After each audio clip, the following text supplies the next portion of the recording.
Bəli, hörmətli tamaşaçılar, mövzu kifayət qədər aktualdır. İndi biz mövzunun müzakirəsini iri şəhərlərin Birləşmiş Su Təchizatı Xidmətinin mətbuat katibi Ceyhun Musaoğlu ilə davam etdirəcəyik. Ceyhun mənim, xoş gəlmişsiniz. Xoş gəldiniz. Ceyhun mənim, sujeti izlədik. İlk olaraq istəyərdik münasibətinizi bildirəsiniz.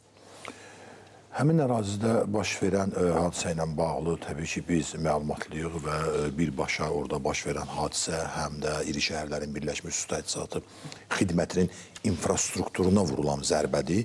Yəni, sakin dəfələrlə, həmin sakinlər dəfələrlə, xüsusən 3 dənə evindən söhbət gedir, amma orada 100-ə qədər ev məhz 1700 diametri olan borunun üzərində tikilib, kollektorun üzərində tikilib.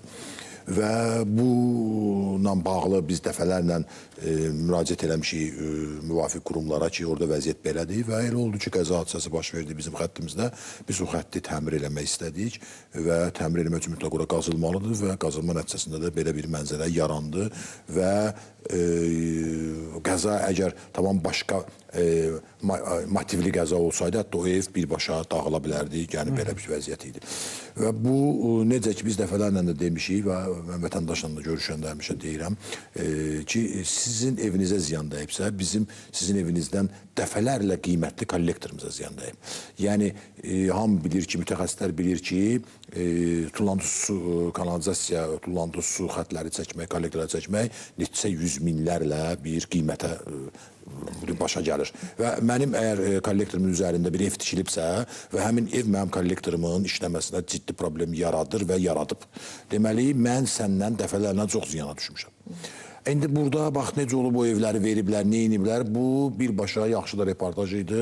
Bu birbaşa artıq digər qurumların araşdıracağı bir mövzudur. Amma ümumi onu deyə bilərəm ki, icra hakimiyyətinin nəzdində olub bir vaxtlar su təchizatı, su təsərrüfatı və icra hakimiyyəti öz nəzdində olan infrastrukturun üzərində çox uzaq illərdə, 90-cı 2000 illərdir belə deyək, orada icazə verib ev tikməyə. Və salam. Ceyhun, onda gəlin davam edək, sizin sözlərinizdən yola çıxaraq insanları daha çox maarifləndirək. Ümumilikdə kollektorlar nədir? Onların funksiyası nədir? Nəyə görə kollektorların üzərində ev tikmək olmaz? Baxın, bizdə hal-hazırda bir xeyli magistral su xətlərinin üzərində, bir xeyli kollektorların üzərində, su daşıyıcı kollektorların üzərində, deməli, tullantı su, bu kanalizasiya deməkdir.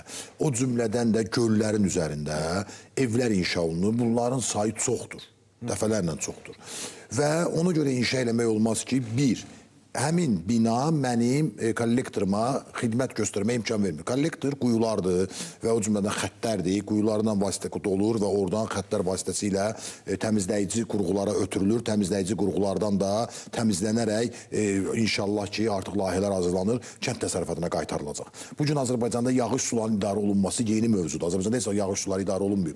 Ona görə yağış suları idarə olunacaq ki, olunmalıdır ki, cənab prezidentin sərəncamı ilə, tapşırıqları ilə və ATSİA da məhz ona görə yaradılıb. Azərbaycanda su ehtiyatları agentliyi bizim suyumuzun ehtiyatı çoxalsın. İndi əgər mənim xəttimin üzərində ev tikirsənsə, əgər o xəttdə ciddi qəza olacaqsa, sənin evin çox böyük uçquna səbəb olacaq. Və faktiki olaraq biz gördük bunu. Digər tərəfdən mənim çoxlu baha qiymətə, yəni nail olduğum, qurduğum bir infrastruktur dağılacaq. O infrastrukturun dağılması nəticəsində insanların təsəvvür ilə tullantı suları hara axıdılacaq, nə baş verəcək? Gördüyünüz kimi orada çirkab suyu, tullantı suyu necə üfunət şəklində axırdı. O cümlədən də göllərin üzərində bugün evlər tikilib. Və bu elə ərazilərin sayı çoxdur, Şağan var, Masazır gölü var, çoxlu göllər var belə. Halbuki göl məhz ekoloji tarazlığın qorunması üçün, belə deyək ki, təbiətin bizə verdiyi bəxşəşdir. Əgər, məşhur atalar sözü var, deyir, yağmasa yağış, bitməz qamış. Gərək yağış yağsın. Yağışla yağması üçün göllər buxarlanmalıdır. Əgər mən o gölün üstündə ev tikirəmsə, birinci növbədə ekolojiyə ciddi ziyan vururam. COP29 keçirən ölkəyik biz.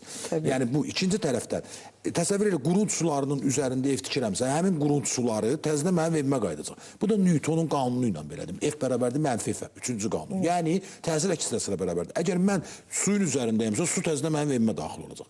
Baxın, indi digər tərəfdən biz çalışırıq ki, həmin yerə tutaq ki, kanalizasiya şəbəkəsi çəkək, su şəbəkəsi çəkə bilmirik. Ona görə ki, gölün üzərində heç bir şəbəkə qurmaq olmur. Şəbəkə təkcə xətt deyil, şəbəkə həm də quyulardır. Həm də böyük bir zavod şəklində işləyən su təmizləyici qurğulardır. Bəzən deyirlər ki, mənim kanalizasiyam yoxdur, nədir ki, bir dənə turbadır da, belə bir söz deyirlər. Bir dənə turbadır, borudur, atın, elə deyil mənim əzizlərim. Onun o qədər çətin işləri var ki, və o geriyə qayıtmalıdır. Bizim işimiz nədən ibarətdir? Qısa deyim, tamaşaçı bilsin. Biz suyu veririk, suyun pulunu alırıq. İşlətdiyiniz suyu təzdən sizdən götürürük, təzdən onu emal edirik, təzdən özümüzə qaytarırıq, kənd təsərrüfatına. Bizim işimiz bundan ibarətdir. Bu işi də görmək. Heç də sizin dediyiniz kimi borunu attım, çəkdim, hara tökdüm bəs? Yaxşı. Hara getdi bu? Bu zavod tikilməlidir. Su təmizləyici Ceyranbatan kimi, su təmizləyici Hövsan kimi. Su təmizləyici qurğular tikilməlidir. Bu böyük işlərdir. Və bu işlərdə də biz bir-birimizə kömək eləmək əvəzinə biz gedirik, elə yerdə ev tikirik ki, yeri gəlmişkən yeni qaydalara görə su təchizatına qoşulmanın qaydaları müəyyənləşib, asanlaşıb və orada əsas şərt nədir? Sənin evin çıxarışı olmalıdır. Əgər bu evin çıxarışı yoxdursa, mən bunu qanunla təchizata qoşa bilmirəm. Əgər yanında 30 metrlik şəbəkə yoxdursa, 30 metr yaxınlığında, mən bunu qanunla qoşa bilmirəm. O icazəni verən tərəfə artıq o sual verilməlidir ki, yəni onun icazə necə verilir ki, göl qurulsun, onun üstündə bir ev tikilsin. Artıq o tərəfə o sual bundan öncəki süjetdə verilməlidir. izlədik, o evlərin, yəni bir çoxlarının icazəsi var idi sanki bu məqamda. Baxın, bəli, belə məqamlar var. O icazə niyə verilir? Hətta biri var ki, qeyri-qanuni ev tikmək, hətta biri var ki, elə faktlar var ki, o evin rəsmi icazəsi var. Yəni, o evin üzərində ev tikməyə niyə rəsmi icazə veriblər? Və bir fikir də deyim, həqiqət, biz həmişə ümumiyyətlə həqiqəti dərində axtarırıq. Həqiqət çox sadə və çox gözəl olduğu üçün dərində ola bilməz. Onu Tanrı həmişə üzdə saxlayıb. Biz dərinə giririk, batırıq, həqiqəti tapa bilmirik. Həqiqət üzdədir. Nədir? Əslində gözümüzün qabağındadır. Baxın, xanım deyir ki, biz nə bilərdik burada kamla xətt var. Bir dənə bizə müraciət edirdik, 5 dəqiqə sizə deyirdik ki, orada bizim xəttimiz var. Bu da problemdir ki, bu. Amma Ceyhun müəllim, ola bilər də ki, insanların bu qədər qayğılar və problemlər... Müraciət də eləmir. Yəni, mən sizə gəlirsiniz, mal satıram. Siz malınızın keyfiyyəti ilə maraqlanmırsınız. Siz torpaq alırsınız. Soruşmursunuz ki, qardaş, bu torpağım altından nə keçir, üstündən nə keçir, qırağımdan nə keçir, sənədi varmı, yoxmu? Başa düşdünüz? Yəni, bütün bunlar bizim məsuliyyətimizin, vətəndaşın məsuliyyətinin üzərinə düşən məsələlərdir. Niyə biz yerə kağız atmırıq? Çünki o kağız təzdən bizim evimizə qayıdacaq. Siz bizdə Singapurda yerə saqqız atmaq. Niyə? Çünki ayağımızda evimizə qayıdacaq. Təsir əks təsirə bərabər. Elə metroda da bununla bağlı böyük bir plakat yapışdırılıb ki, maarifləndirəcək ki, bugün yerə atdığınız saqqız sabah sizin evinizə də gəlib çıxa bilər. Burada sual doğuran digər bir məqam nədir? Ceyhun müəllim, hazırda ölkənin hansı bölgələrində və ya belə deyək də şəhər ətrafı ərazilərdə kollektorlar üzərində evlərin tikildiyi məlum olub? Bu barədə də istəyirəm. Mən sizə deyim, biz indi belə, mən bir ərazilər deyə bilməyəcəm bir-bir, çünki o doğru olmaz da, yəni nə mənada. Ola bilər ki, məsəl üçün, həmin rayonun adı hallanar, sonra mənfi cəhətdən o elə deyil. Amma Nağdı, Xətayda siz gördünüz ki, belə bir hallar var. O cümlədən Nizami rayon ərazisində belə bir hallar var və hətta orada restoranlar belə magistral su xətlərinin üzərində tikilib. Yəni, bu kimi hallar sonra, belə deyək, belə ərazilər var ki, gecə qondu biz deyirik, amma indi nə qədər gecə qondudur bilmirik. Hər halda orada belə bir məskunlaşma var da, necə gəldi evlər tikib məskunlaşıblar. Dəfələrlə efirə verilib, dəfələrlə jurnalist müraciət edib ki, müəllim, onların evini kanalizasiya suyu basıb, ətrafı bürüyüb və təmizləmirik. Və gəlirik, görürük ki, evinin içindədir. Təsəvvür edirsiniz, yataq otağında adamın, deməli, tullantı su şəbəkəsi yataq otağında qəzaya uğrayıb və yataq otağında tullantı su şəbəkəsi o da var. Deməli, mənim infrastrukturumun üstünə tikib, bildiniz nə də? Bu kimi hallar həm də su itkisinə gətirib çıxardır. Çünki biz onu vaxtında təmir edə bilmirik. Fiziki imkanımız olmur. Ceyhun, indi artıq tikilmiş evlərlə bağlı hansı addımlar atılacaq? Anlaşılandır ki, mürəkkəb prosesdir bu. Burada söküntü mü olacaq, yoxsa hər hansı bir köçürülmə mi? O məsələyə biz cavab vermirik. Bizim cavabımız bundan ibarətdir ki, biz su təchizatına və tullantı su şəbəkəsinə qoşulma işləri həyata keçiririk. Qoşulma üçün də yeni qaydalara görə sənədlər tələb olunur. Və sənədlər bizə asal kommunala verilir. O cümlədən elektron su portalı vasitəsilə də evdən bayıra çıxmadan eləmək olar. Məqsəd vətəndaş məmnuniyyəti və məmurla vətəndaş münasibətlərinin bir az kəsilməsi, ünsiyyətinin, yəni. Hər şey rahat olsun vətəndaş üçün. 30 təqvim günü ərzində, bura bazar günü aiddir. Müraciət edən şəxsin texniki şərtin verilməməsi 30-cu gün təqdim olunur. Ya verilir, ya verilmir. Əgər bu adamın çıxarışı yoxdursa, indiki qaydalarla onun su təchizatına qoşulması mümkünsüzdür.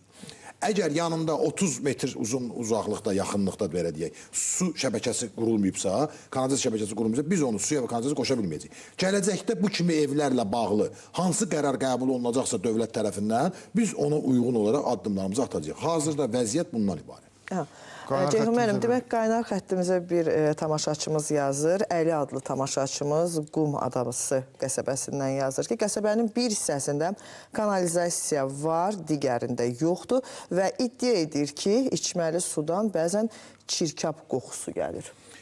Deməli, mən qeyd elədim. Əgər kanalizasiya sisteminə, su təchizatı sisteminə qoşulmaq istəyirlərsə, bizim məlumat kitabçamızda var, saytımızda da var, səhifəmizdə də var, o cümlədən kiçik rolik də hazırlamışıq. Ona baxsınlar, ona uyğun olaraq ya da bizə müraciət eləsin, mənə nömrəmi də verə bilərsiniz. Müraciət eləsin, biz ona hansı sənədlərin hara təqdim olunmasını deyə, geçsin, təqdim eləsin, komissiya yoxlasın, qoşula bilərsə qoşula bilər, qoşula bilməsə qoşula bilməz. Bu cavab. İkinci, suyumuzdan çirkli, iyi gəlin. Mən bir dənə xahiş edirəm ki, biz artıq yaşlı, başlı bir dövlətik. Biz o boyda Şuşanı almış dövlətik. Biz məsələlərə yanaşanda mütləq elmi yanaşmalıyıq. Daha populizm dövrü bitib. Şeirlə yaşamaq, ədəbiyyatla yaşamaq olar, amma ədəbiyyatla idarə eləməzlər. Siyasətlə idarə edirlər. Ədəbiyyatla yaşayarlar, siyasətlə idarə olunarlar, idarə eləyərlər. Siyasət də mütləq elmi olmalıdır. Əgər mənim suyumdan iyi gəlirsə, mən xahiş edirəm, bizim laboratoriyamız var. Bizim laboratoriyamıza müraciət edirsiniz. Biz özümüz gəlirik sizin ayağınıza, sizin suyunuzu götürürük, aparıq laboratoriyada keçiririk, bütün analizlərin cavabını veririk. Bizim laboratoriyamız çox ciddi infrastruktura, ciddi cihazlara malik laboratoriyadır. Su təmizləyici qurğu var Ceyranbatanda. Amerikada keçirilən su festivalında birinci yerə çıxıb. Amerikalılar bizim Ceyranbatan su təchizatına məhtəl qalıblar ki, siz bunu necə qurmusunuz? Orada o qədər mərhələdən su keçir ki, mən özüm evimizdə, burada işləməyəndə də, işləyəndə də fərqi yoxdur mənim üçün. Mən krantdan suyu içirəm. Amma biz eləyə bilmirik Ceyhun müəllim. Baxın, ola bilsin, ola bilsin. Ona görə də siz xahiş edirəm, suyunuzun analizini götürməyə bizə icazə verirsiniz. Biz analizi götürürük, sizə təqdim edirik. Bu suyu içmək olar, içmək olmaz. Və mümkün deyil ki, içməli suyu içmək mümkün deyil qərarı verilsin. Belə şey yoxdur və mən çox xahiş edirəm, bu deyilməli də deyil. Amma mən elə bir xarakterə malikəm ki, hər şeydə səmimiyyət, sevgi olsun da.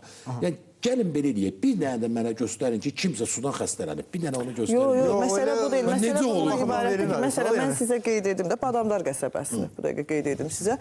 Su gəlir, deyək ki, mütləq şəkildə o, necə deyərlər, krantı, simisidir, mütləq şəkildə açmalısan təmizə və açanda onun içində elə bir şeylər görürsən ki, yəni baxırsan ki, təmiz su deyil, belə hallar var. Xırda-xırda daşlar olsun, balaca, nə bilim, ota bənzər bir şeylər olsun. Baxın, belə hallar var, necə olur, mən deyim. Belə hallar ondan olur ki, qəza hadisəsi baş verir, qəza hadisəsi aradan qaldırılandan sonra istər-istəməz o borunun içərisinə o qumda daxil ola bilir. Hər halda hər gün qəza baş vermir. Yox, təbii ki, təbii ki. Bir də olur, istismar müddəti bitən borular olur, istismar müddəti bitən borular olur. O boruların içərisindən nəsə belə töküntülər olur, o da ola bilir. Ona görə də mütləq elmi yanaşmaqdan ötürü ev, əgər sizin suyunuzdan xoşunuz gəlmirsə, xahiş edirik, siz bizə o suyun nümunəsini verin, biz o suyun vəziyyəti ilə bağlı sizə elmi cavabınızı verək. Yəni ki, o boruların dəyişdirilməsi də mümkün ola bilər. Əlbəttə, onsuz da zaman-zaman bizim işimiz o boruları dəyişdirməkdir. Amma bəzi hallarda bütövlükdə bir anın içərisində bütün boruları dəyişmək olmur axı. Qeyri-mümkün. Əlbəttə, ona görə də mütləq fərdi yanaşmaq lazımdır. Mənim suyumun vəziyyəti pisdir deyib, kənara çəkilməyin. Gəlin biz ona bir dənə analizin check-up'ını verək, buyurun check-up'dan keçirin. Ceyhun müəllim, son olaraq qaynar xəttimizə daha bir müraciət daxil olub. Hökməli qəsəbəsində su borusu partlayıb, su küçələrə axır, içməli sudur. Gözəl. Bununla bağlı mən xahiş edirəm, tez bir zamanda bizim qaynar xəttə müraciət eləsinlər. İndi əgər o əlaqə varsa, indi müraciət eləsin. Çünki biz tapşırıq vermişik, rəhbərimiz tapşırıq verib. Bizim üçün ən prioritet məsələlərdən biri su itkisidir. Su itkisi o deməkdir ki, mənim suyum hardasa axdı, getdi, kimsə suyu gizlin çəkdi. Su itkisi həm də pul deməkdir. Çünki biz onu əhaliyə veririk, əhali onun sərfiyyatını verir. O əgər çölə axırsa 1 tonu 1 manat deməli yoxa çıxır. Biz buna imkan verə bilmərik. Anındaca gedirik onu həll eləməyə. Ola bilsin indi tamaşaçı deyək ki, 3 gündə axır gəlmirsiniz. Ola bilsin ki, müraciət olunmuyor. Yaxud müraciət olunur. Artıq müraciət Rəsmiləşdirilməyib. Bəli, rəsmiləşdirilməyib deyəndə çatdıra bilməyiblər. Niyə də bölünsün bir su kanal idarəsi? Çatdıra bilmir, gedir onu eləyir. Amma yəni mahiyyət etibarilə istəyirəm onu bilsinlər ki, biz öz suyumuzu özümüzün, yəni varımız, dövlətimiz kimi qorumalıyıq və qoruyuruq. Çünki o puldur. Aydındır, bəli, təbii ki. Təşəkkür edirik. Çox sağ olun. Çox sağ olun.